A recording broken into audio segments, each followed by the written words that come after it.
4 মাসের ফালোপা জমানা অতীত। মরশুমের প্রথম আই লিগ ডার্বির আগেই লাল হলুদের কোচের দায়িত্বে Armando Colaco.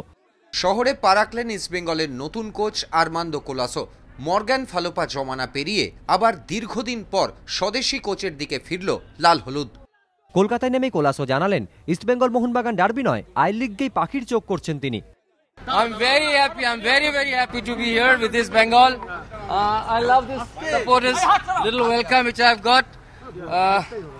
I hopefully everything goes out well. I'm very happy, and hopefully with their support, I think I will try to win I League for East Bengal. বিমানবন্দরে কোলাসোকে ঘিরে এদিন লাল হলুদ সমর্থকদের উচ্ছ্বাস উল্লাস। 2000 থেকে 2013 টানা ডেম্পোর কোচ ছিলেন আর্মান্দো। কোলাসোর হাত ধরে 5 বার আই লিগ জিতেছে গোয়ার ক্লাবটি, খেলেছে এএফসি কাপের সেমিফাইনাল। এছাড়া জাতীয় দলের দায়িত্বও সামলেছেন অভিজ্ঞ আর্মান্দো। তবে গোয়ার বাইরে কখনো কোচিং করাননি। তাই কলকাতা ময়দানে পাহাড় প্রমাণ প্রত্যাশার চাপ তিনি কিভাবে সামলান তা নিয়েই কৌতূহল ইস্টবেঙ্গল সমর্থকদের। প্রদীপ্ত গোস্বামী, এবিপি আনন্দ, কলকাতা।